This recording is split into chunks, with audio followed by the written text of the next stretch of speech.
función de todo este hidrógeno. Cuando aumenta la presión arterial acá, ¿ya? Cuando aumenta la presión arterial aquí en esta arteria, esta arteria se protege con un denominado reflejo miogénico, es decir, hay una contracción de la arteriola afferente. Inmediatamente censa este vaso sanguíneo el incremento de la presión sistémica, por consiguiente cierra la arteriola afferente y eso la protege. ¿Para qué? Para que no aumente a este nivel la presión intraglomerular. Todos los mecanismos de protección están generalmente o tienen como objetivo fundamental disminuir o mantener estable la presión intraglomerular. ¿Para qué? Para que no haya interfiltración.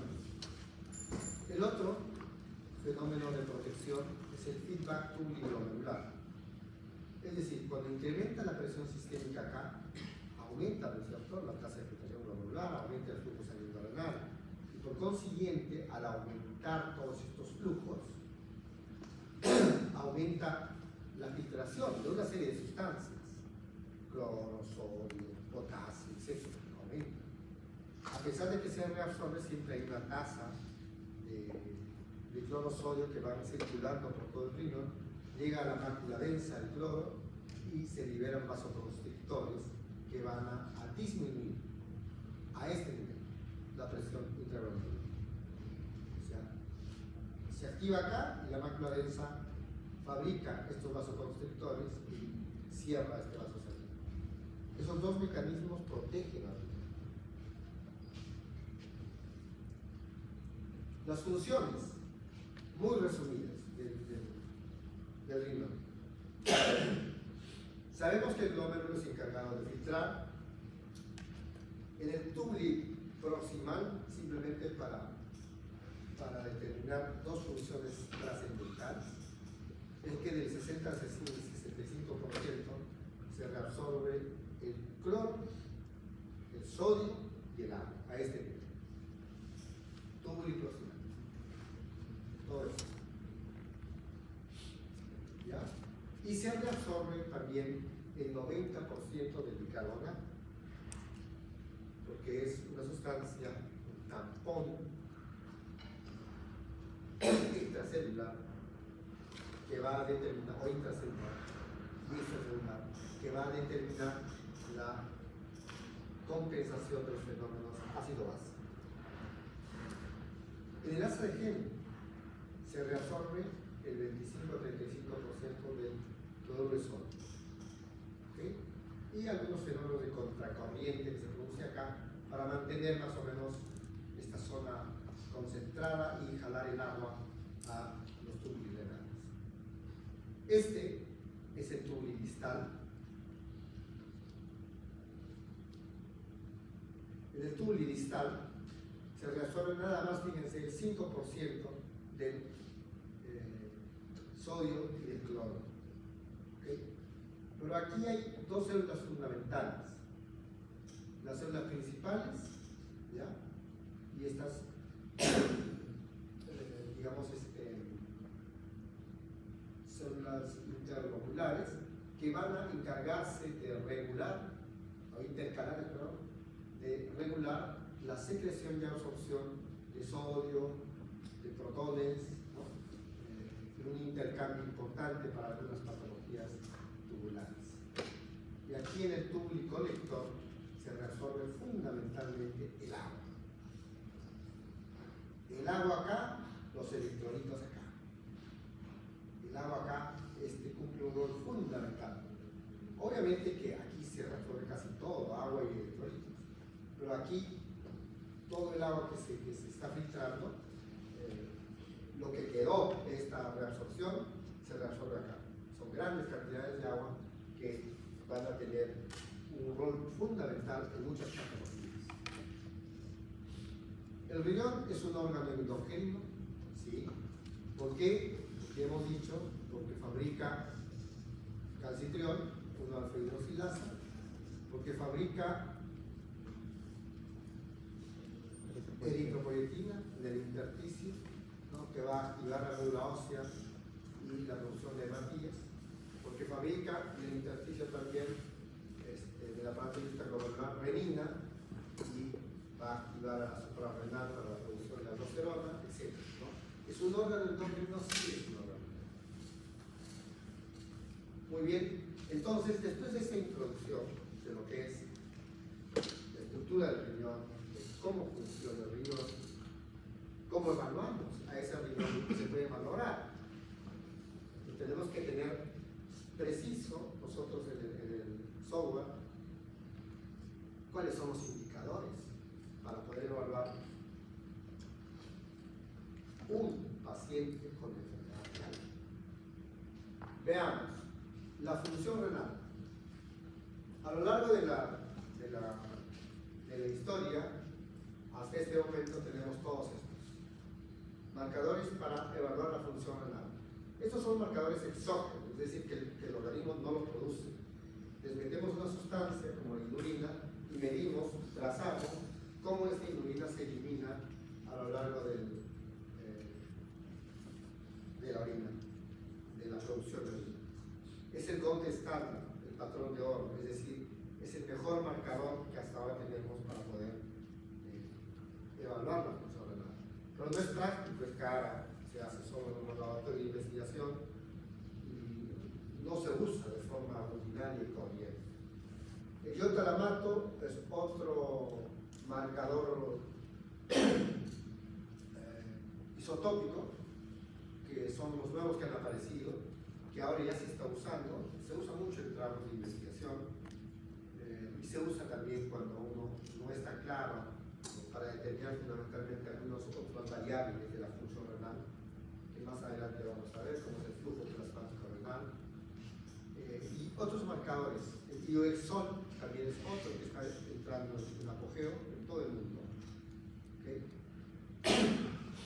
Pero básicamente el patrón que quiero comentarles es la inulina como marcador exógeno. Pero lo que más usamos son en realidad los marcadores endógenos. La urea, ya esto lo he puesto acá porque es historia, no es un marcador que pueda definir de forma más precisa que la creatinina la función del riñón, ¿no? Porque se secreta abundantemente a nivel del tubo y no lo permite. Pero en estadios avanzados la urea es importante porque nos va a determinar la correlación que existe con algunas complicaciones agudas y crónicas de la enfermedad renal crónica en estadios avanzados, como es la neuropatía urémica, como la gastropatía urémica, como la pericarditis. Entonces nos quedamos con la creatinina. Pero ¿dónde se produce la creatinina? ¿Dónde se genera? En la masa muscular. ¿Ya? ¿Cómo se maneja? El riñón la filtra, la secreta y excreta en la orina un poco, pero generalmente la filtra. Y es un buen marcador que permite, colegir la función del riñón. Pero tiene sus tremores, es decir, tiene sus falsos positivos, sus falsos negativos. En situaciones como estas variables de grasa y raza, está relacionada básicamente con la masa muscular. Los ancianos tienen menos masa muscular y van a tener menos creatinina, ¿no? Y la precisión, digamos, no es muy buena. En un rango bajo siempre hay problemas con la creatinina, porque uno puede tener una creatinina de 1 y la tasa de filtración glomerular ya puede estar en 50, perdón, en 60. Y a eso se le llama fallar renal agudo, y eso lo vamos a aprender más adelante. Un nuevo compuesto que ha salido en la investigación de la biología molecular es la cistatina C. ¿Ya? Pero la diferencia con la creatinina es que generalmente esta molécula está en todas las células nucleares, no solamente en el músculo, en todas las células. De tal manera que es el mejor marcador, por ejemplo, para aquellos pacientes desnutridos, para aquellos pacientes ancianos con masa muscular disminuida. Es el mejor marcador. Pero en el hipertiroidismo, por ejemplo, o el uso, en aquellos que usan esteroides, sí varía, tiene un falso positivo. La combinación de las dos pruebas ahora es una constante a nivel internacional. Nosotros en el Perú tenemos esto y esto ya está entrando al mercado, pero es muy caro. De tal manera que usamos generalmente la creatinina, que es una prueba barata, y nos permite hacer los tamizajes, los screening para la población con enfermedades crónicas. Nuevamente aquí vemos los factores que afectan los niveles séricos de la creatinina, ¿no? La edad, el sexo, la raza, ¿no? Y la cistatina C también.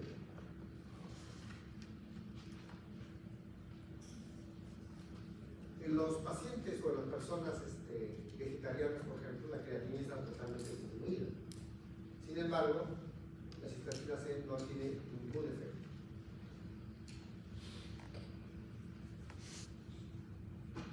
Estructura corporal, físico-culturistas, mayor generación de creatinina. La cistatina C no tiene ningún efecto. En esa población se puede usar la cistatina C.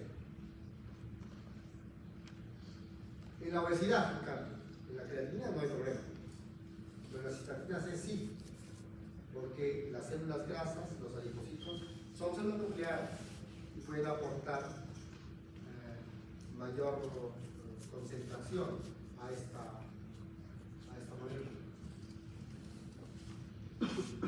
Todos estos fármacos alteran la creatinina, trimethoprim, sulfamethoxazol, lactin, la cimetilina, ¿no? Los fibratos, ¿no? El fibrosilo, que se usa en el manejo de la dislipidemia, hipertrigliceridemia, fundamentalmente. A lo largo de la historia, estos son los estimadores de la función renal. La depuración de creatinina, que ustedes ya lo han estudiado seguramente, ¿no? La creatinina en la orina, el volumen por minuto y la creatinina en el suelo. Ese cociente da el aclaramiento de creatinina. Hay que ocultar orina de 24 horas. Una estimación que solo usa la edad y la creatinina es la fórmula Cockcroft-Gault. Muy antigua, muy antigua, pero sigue teniendo vigencia y tiene una precisión, si bien no tan buena como esta, pero sigue siendo una buena estimación.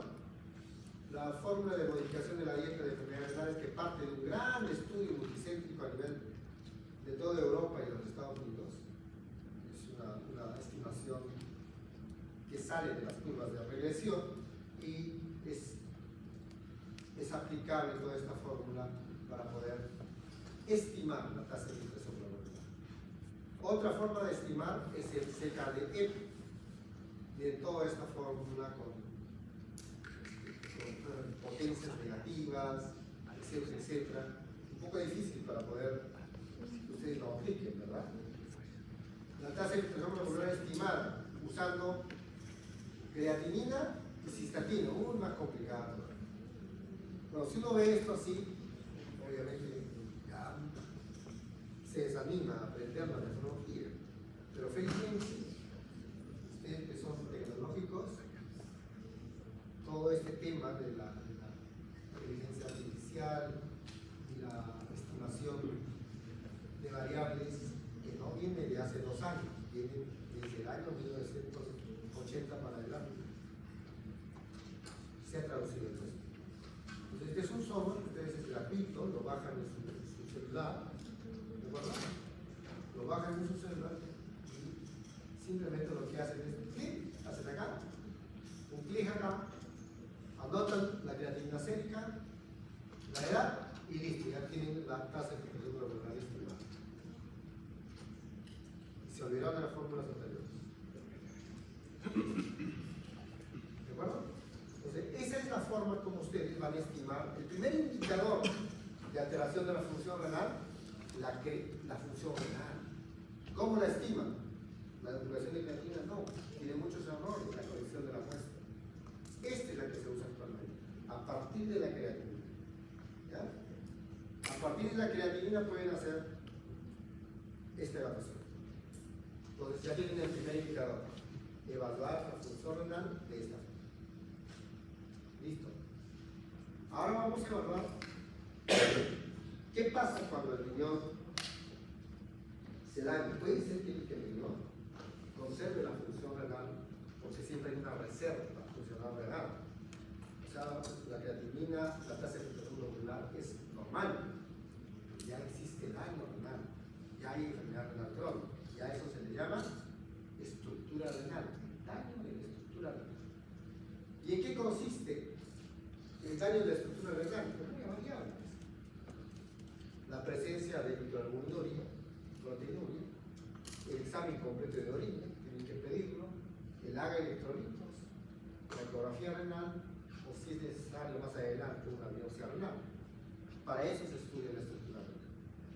Entonces, cada vez que uno tiene un enfermo renal, tiene que hacer la evaluación de la función renal y de la estructura renal. Dos cosas.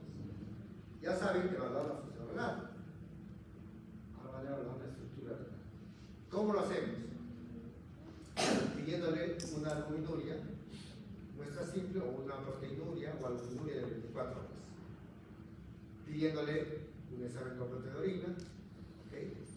Pidiéndole vuestras pruebas de imagen como una ecografía, generalmente se pide eso, o renal, y si es mayor de 50 años, una vesícula prostática y ecografía renal, ya el urotec y la resonancia magnética para patologías muy específicas. El AGA electrolitos, la biopsia renal, ¿no? El trasplante renal es considerado como una enfermedad renal crónica, ya es solamente para como referencia. Estudiemos qué cosa es entonces la evaluación de la albuminuria, de la microalbuminuria o de la proteinuria. Primero los cocientes, es decir, lo más rápido. Paciente en horas de la mañana se levanta, señor, debe por favor su orina. Y se acabó. No hace colección de orina de 24 horas. Ya, estas son, es una muestra simple. En la primera orina de la mañana. ¿Cómo se tabula? Tienes que medir la albúmina en miligramos por litro y tienes que medir la creatinina en la orina en gramos. ¿Ok? Ese cociente te da este famoso cociente albúmina-creatinina, que es el marcador que ustedes van a usar y que van a estar en nuestras tablas de clasificación. ¿Listo? Este cociente proteína-creatinina también es vegano. Pues ya no dosan la albúmina, sino las proteínas. Ya, usted toma si quiere.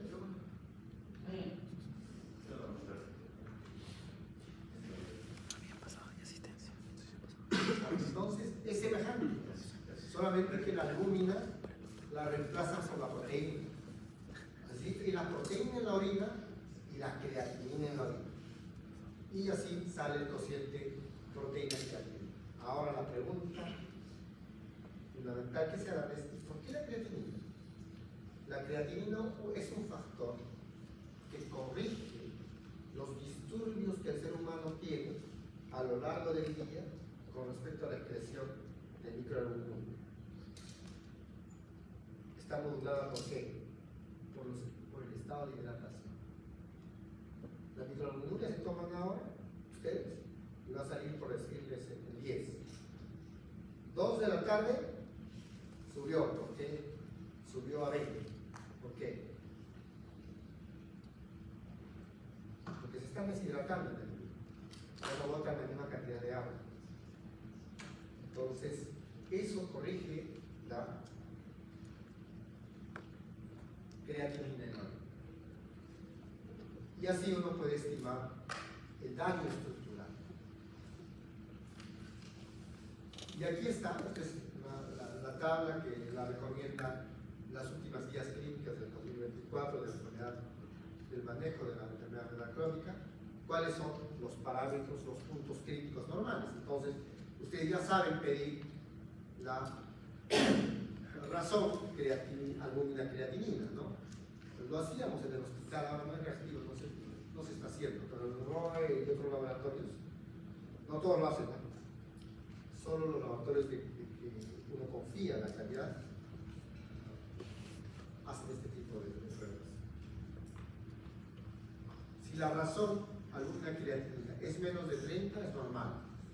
Si está entre 30 y 300, estadio A2, no estadio, se le llama daño estructural A2.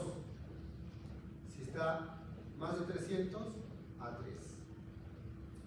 Igual, excreción de albúmina urinaria, igual es menos de 30, 30 a 300, más de 300. Digamos, comparte los mismos valores críticos. ¿De acuerdo? Ahora, también uno puede hacer excreción de proteínas urinarias en 24 horas, como se hacen en muchos laboratorios. Y los parámetros son estos, menos 150, 150 a 500 y más de 500. ¿De acuerdo? Entonces, ya sabemos hacer o medir el daño estructural.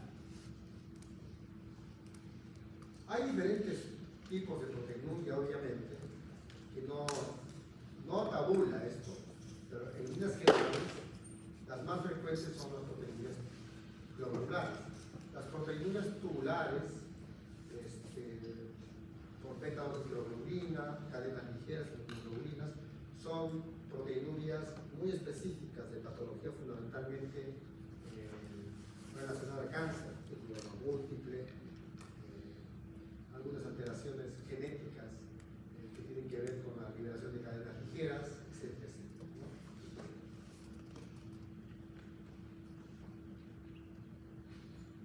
¿no? Ahora vayamos a ver al examen completo de orina. Obviamente ustedes ya han tenido contacto con estos exámenes y lo primero que hay que ver es el color del examen, ¿no?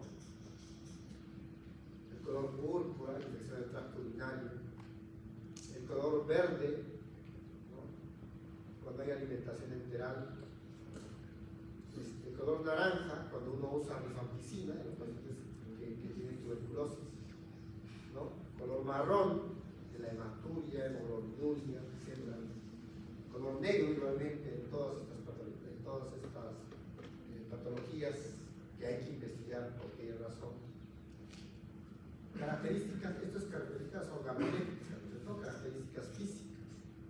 Características químicas, la densidad urinaria debe estar en estos niveles, el pH de la orina que debe estar en este nivel, no debe haber proteínas, ni glucosa, ni acetonas, ni efectos biliares, ni hemoglobina, ni nitritos. Cada una de estas alteraciones ya va a representar una sospecha de eso. Y el sedimento urinario, ¿no? La presencia de cilindros y alinos, que es cuasi normal. Estos granulosos ya tienen una connotación, generalmente por perfusión. Y acá están los famosos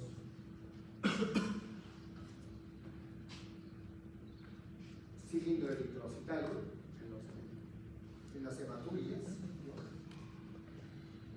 Cilindro leucocitario, este de acá. Y este de acá, cuando hay patología de la bilirrubina, ¿no? Todo esto se ve en el microscopio óptico. El examen microscópico del cerebro urinario también considera estos parámetros, ¿no? Normal, normal, normal. Esto sí tienen que saberlo, ¿no? Ahí están los valores estándares. El puro cultivo. El cultivo también, saber que existe un recuento de bacterias de más de 100.000, a eso se le llama cultivo positivo. Y a uno tendrá que ver los parámetros de resistencia con el antibiótico. Pero no solo eso es la evaluación de la estructura renal, también vamos a echar mano aquí en el ultrasonido, es decir, a la ecografía. Estas son todas las aplicaciones de ultrasonido y ecografía por los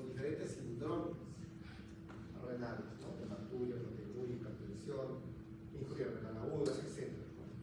Ya cuestiones muy específicas que manejamos en la especialidad, como por ejemplo fibrosis retroperitoneal, tomografía con contraste, o sospechas de trombosis de la vena renal, las tomografías nos sirven mucho en ese tema, etc.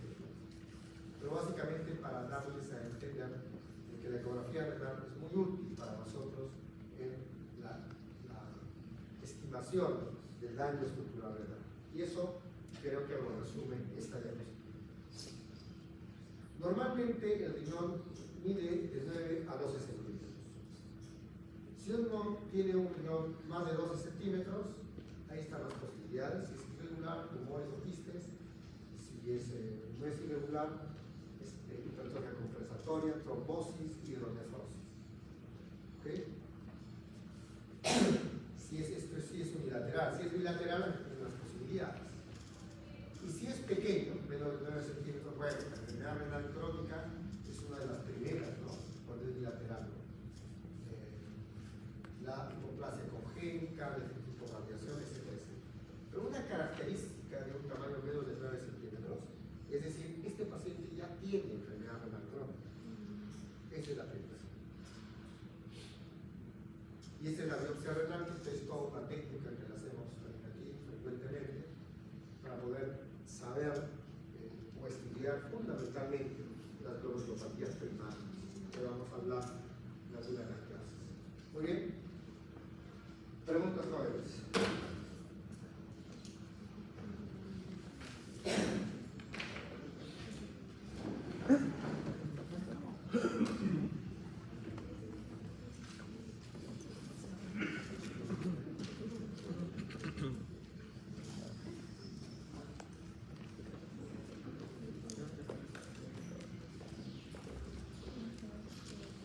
Listo, yo les voy a pasar, yo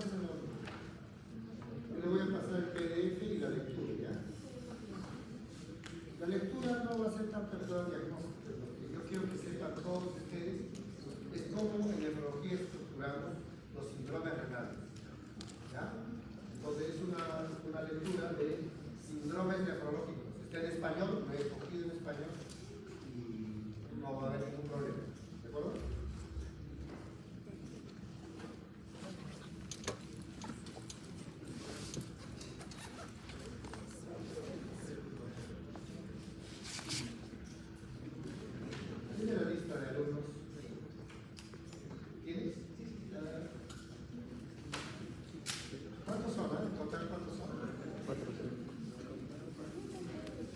¿Alguien está llevando por segunda vez el curso?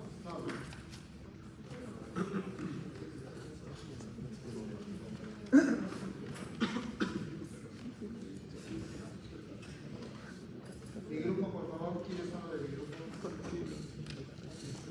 ¿Quién más? Ponle pausa. ¿Dos? Ponle pausa. Ya para. Pausa.